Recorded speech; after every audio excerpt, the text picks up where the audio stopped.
Welcome back, children. Now, this time, your online classes are slightly different from the previous ones. Now, these classes will be section wise, means this maths class is only for class 8A and 8B. Now, along with this video, I'll provide few PDFs. So you have to go through all the PDFs. You have to make a notebook for mathematics, a separate notebook for mathematics, and you have to copy all the details that I tell you here on the board. You have to copy them. You have to do all the sums that we practice here in the classroom. You have to copy them in your notebook, and when the school reopens, we'll evaluate those copies and we'll give you marks on them.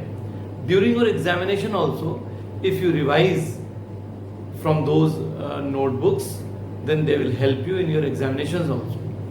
Clear? So today the topic that we are going to start is properties of rational numbers. Although you have already done rational numbers, but it's a sort of revision of that topic. So before we understand what are rational numbers, first of all, you know the whole numbers. So the whole numbers are 0, 1, 2, 3, 4 and so on up to infinity. So these numbers are whole numbers. All the counting numbers, that is 1, 2, 3, 4 and so on, along with 0 are called the whole numbers. Now, what are integers?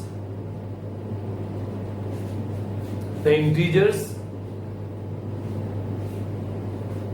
Before integers, what are natural numbers?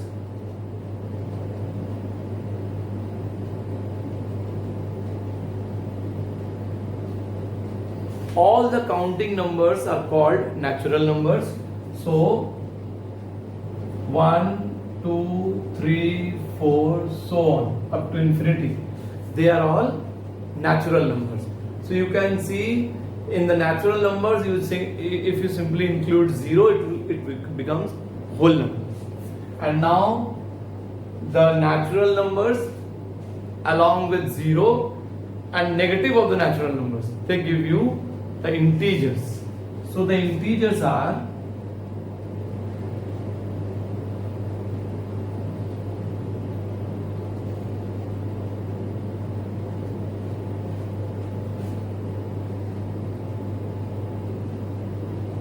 okay. So the integers are all the natural numbers, they are negatives, along with 0, they are all integers. Now the rational numbers.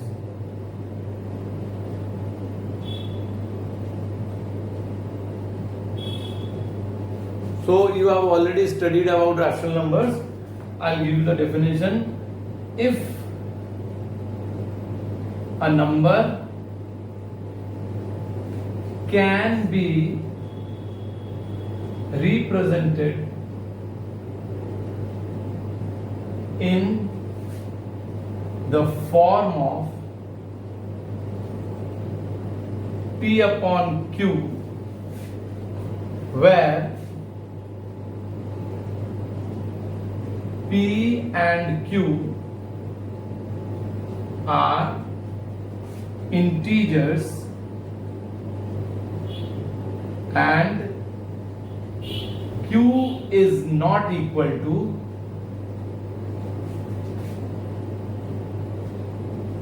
zero, then the number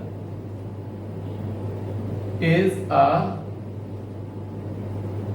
rational number.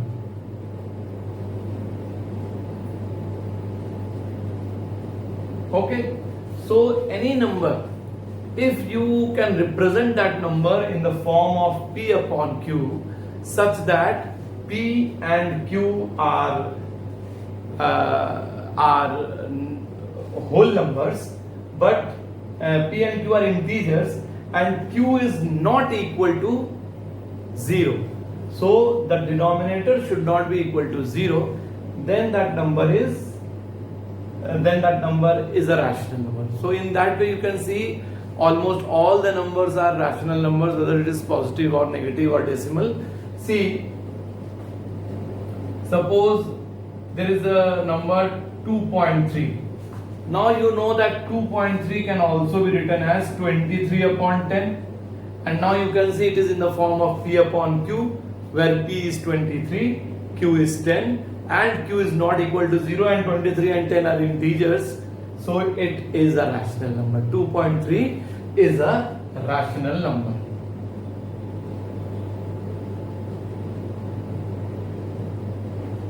Now suppose there is a number minus 5 by 11. Once again you can see minus 5 by 11, it is in P upon Q form, where P and Q are integers. Minus 5 and 11 both are integers, and the denominator is not equal to 0, so it is also a rational number.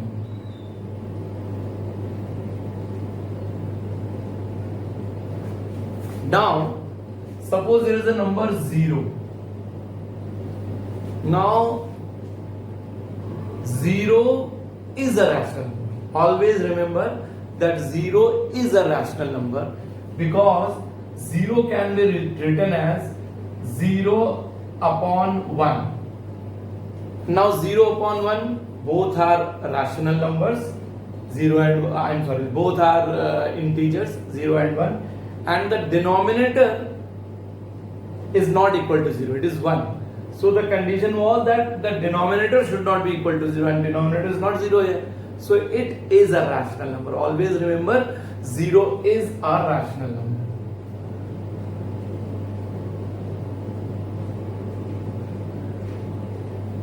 Okay, so this is something about rational numbers, and now I'll tell you the properties of rational numbers.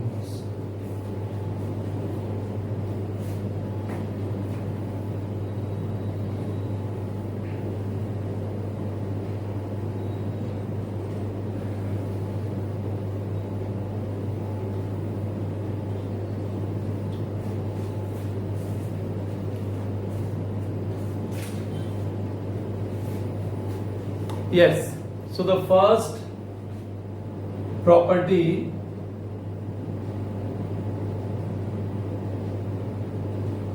is closure property. The first property is closure property. Now, if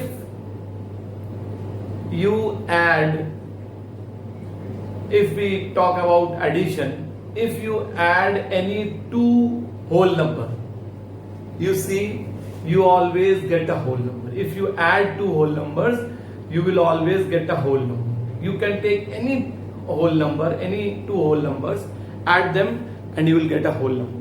That means the closure property holds for addition in whole numbers. So always remember, there will be a set.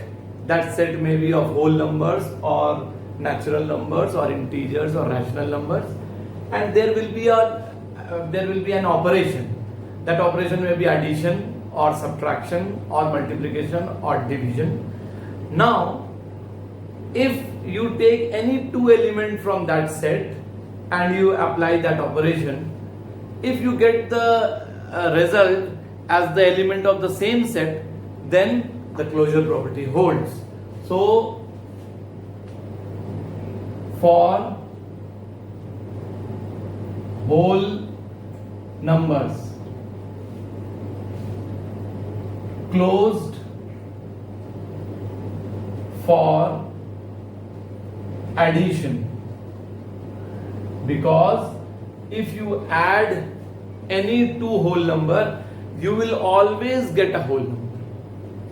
If you add any two whole number, you will get a whole number. So that is closed for addition. If two whole numbers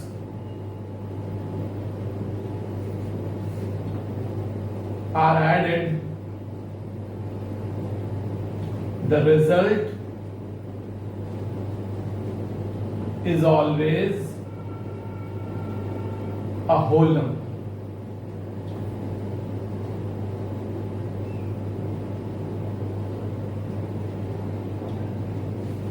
If two whole numbers are added, the result is always a whole number. Now, if we talk about same set, that is for whole numbers, if we talk about subtraction, now you see, if you subtract a whole number from another whole number, sometimes you will get a whole number, but sometimes the result is not a whole number. For example, if you subtract 3 from 11, means 11 minus 3, you will get 8. Definitely 8 is a whole number. But if you subtract 11 from 3, means 3 minus 11, you will get minus 8, and minus 8 is not a whole number. That means this set, the set of whole numbers, is not closed for subtraction, because it is considered to be closed if every time when one whole number is subtracted from the other whole number, the result is a whole number, which is not true. Clear? So, not closed for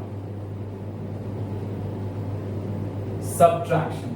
Okay? Then, if we talk about multiplication, again you see, if you take any two whole numbers and if you multiply, you will see every time, if you multiply two whole numbers, the result is always a whole number. If you multiply any two whole numbers, the result is always a whole number. So once again, we can say that the set of whole numbers is closed for multiplication. Closed for multiplication.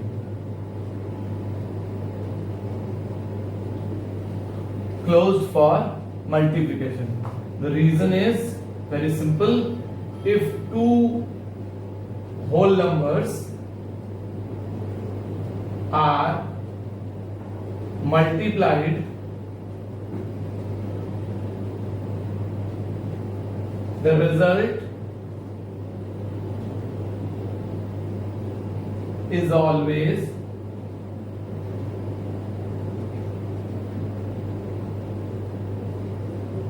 a whole number. Okay?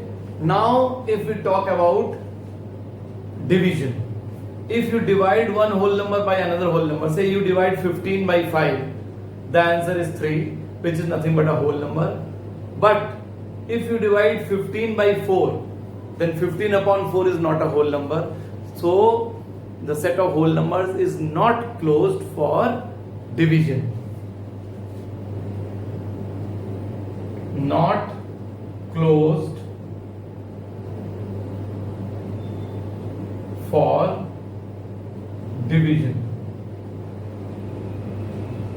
Okay?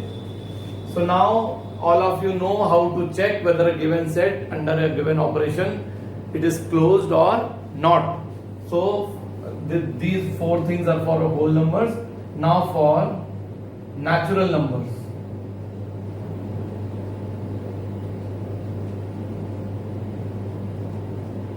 For natural numbers, again the things will be the same. It is closed for addition, because if you add any two natural number, you will always get a natural number. So closed for addition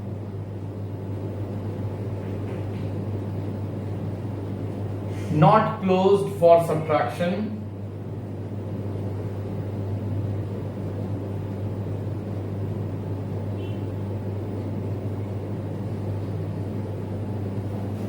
not closed for subtraction. Same reason, if you subtract subtract one natural number from another natural number, the result is not always a natural number. Then closed for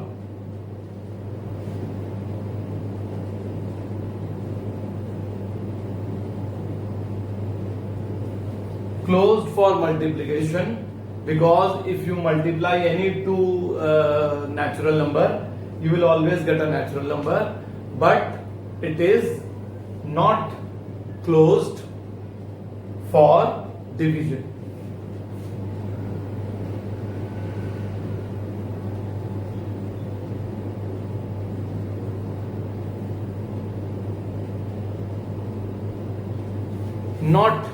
Not closed for division.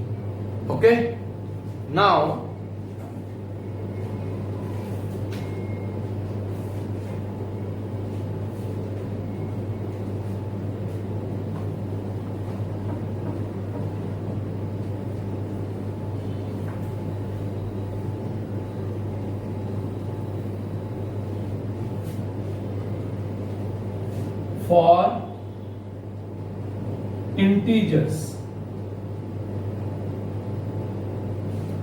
for integers, now you see,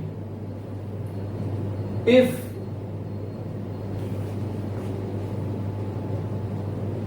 for integers, if you add any two integers, you will get another integer, the result will be an integer.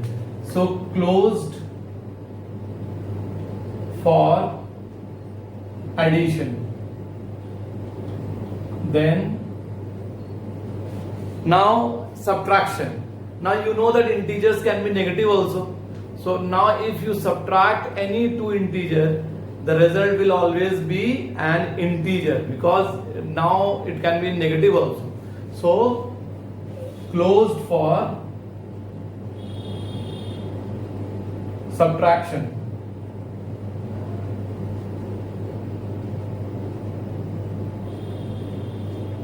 Now if you multiply any two integer, you will always get an integer. So closed for multiplication, and now when we talk about division, when two integers are divided, the result is not always an integer, like 5 and 7. 5 upon 7 is not an integer, so not closed for division.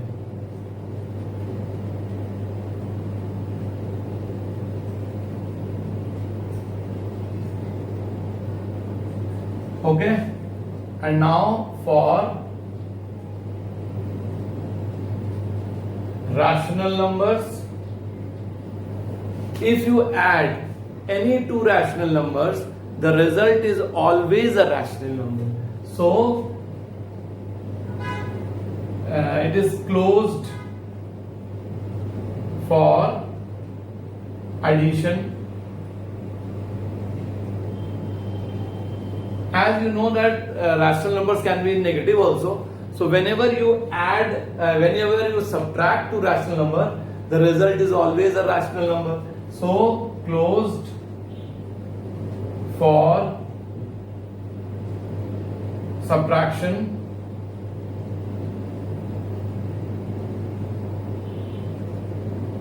Then multiplication. If you multiply two rational numbers, the answer is always a rational number. So closed for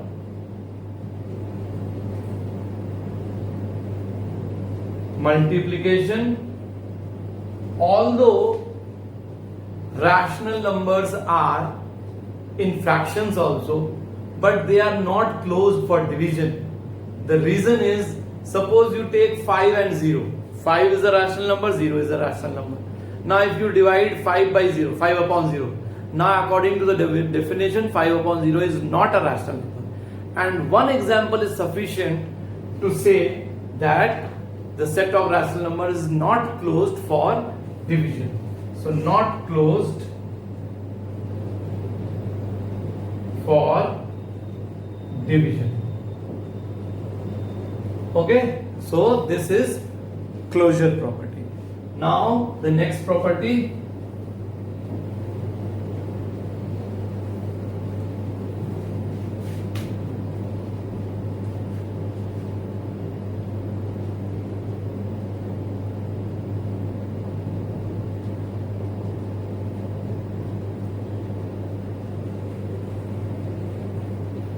commutative property.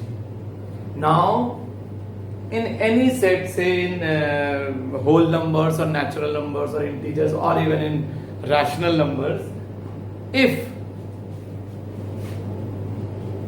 a plus b is equal to b plus a, then it is said that commutative law holds for addition, because the operation that we are using here is addition. So if a plus b is equal to b plus a, we know it is true. So commutative law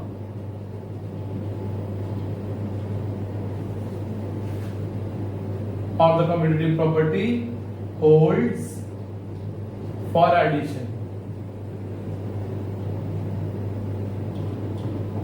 Because if you take any two whole number or any two natural number or any two rational number, when you add them, the result will remain the same, whatever be the order is. Now, if you take any two rational numbers or say whole numbers, and when you subtract, like 5 minus 3 gives you 2, but 3 minus 5 gives you minus 2. So they are not the same. So a minus b is not equal to b minus a. So commutative property does not hold.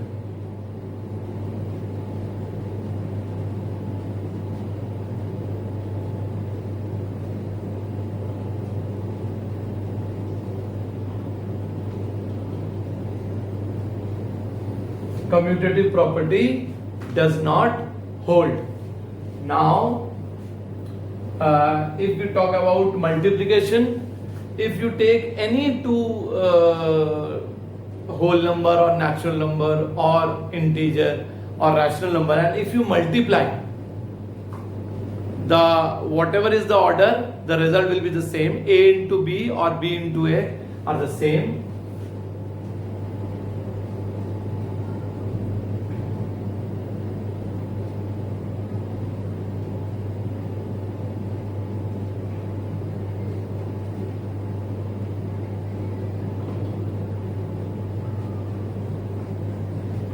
So commutative property holds for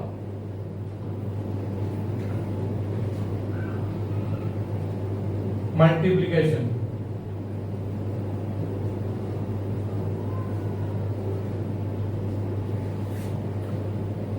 And commutative property does not hold for division, because if you divide, a divided by b and b divided by a are not the same.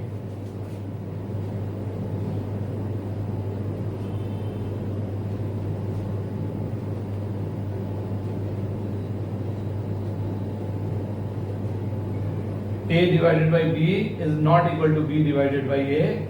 So commutative property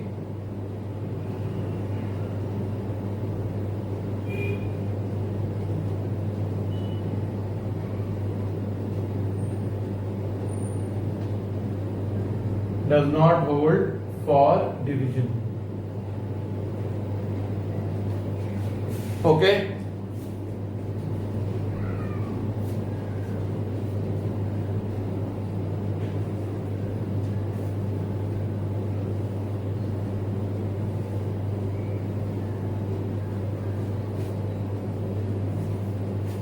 Now next is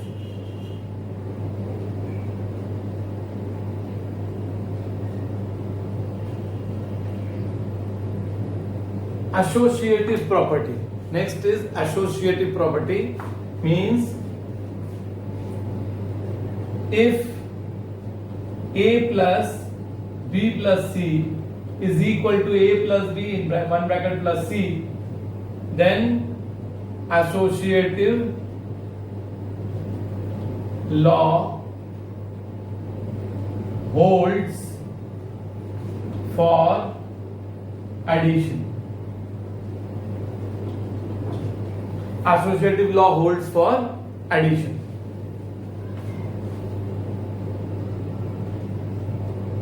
A minus B minus C is not equal to A minus B minus C. You see, here if you open the bracket, it will be A minus B plus C, and there it is A minus B minus C. So they are not the same. So associative property does not hold for subtraction.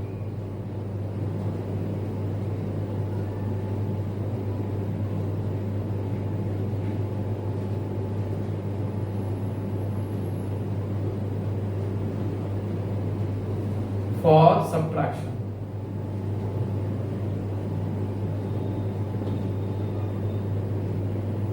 Now, if we talk about multiplication, A into B into C is equal to A into B into C. Same. So, associative property holds for multiplication.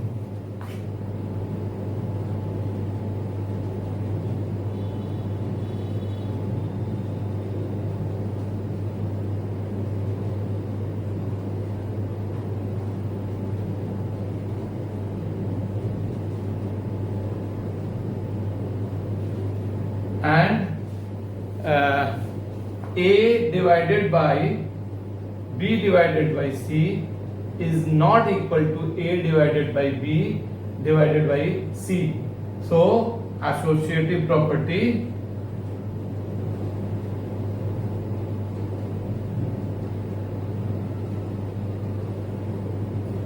does not hold for division. Okay, now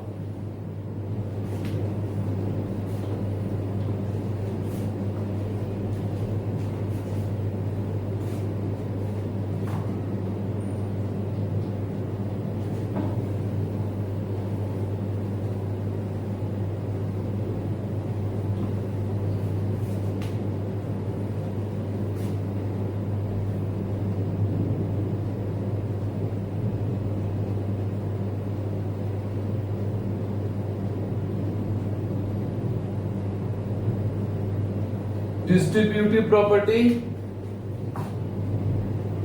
A into B plus C will be equal to A into B plus A into C. That is the distributive property of multiplication over addition, because within the bracket you can see it is addition and outside the bracket it is multiplication. So multiplication over addition, that is the distributive property of multiplication over addition. Clear? And if A into B minus C, it is A into B minus A into C. Same thing for subtraction also. So it is multiplication over subtraction.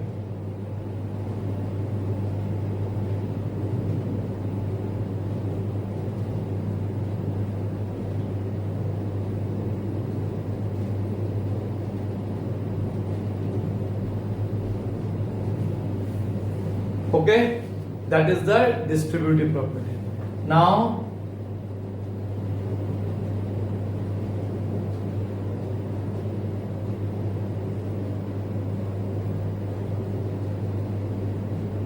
identity element. Suppose we are talking about addition. Now suppose the set is the set of whole numbers. Now, if there is a whole number such that when that whole number is added to any other whole number, the result is the same. Means if that whole number is added to 5, the result is 5. If it is added to 10, then the result is 10. So that number you know is nothing but 0. So 0 is the identity element for whole number, integers and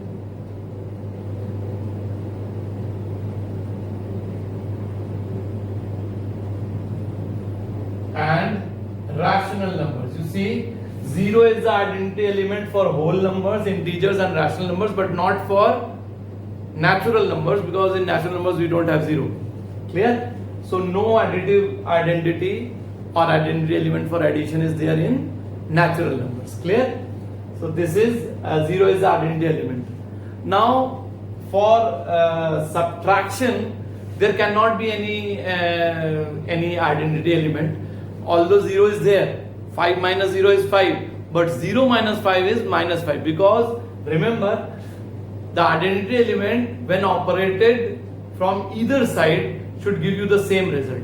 Means 5 plus 0, that is 5, and 0 plus 5 is also 5. But that is not the case in subtraction. That is why in case of subtraction we don't have any identity element. Now if we talk about multiplication,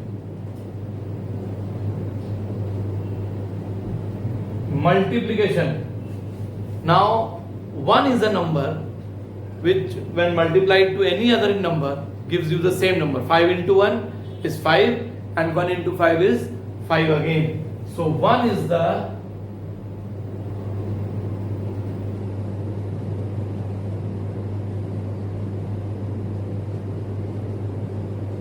identity element for whole numbers,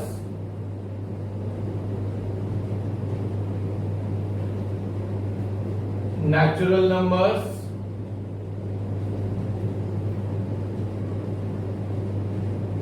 integers and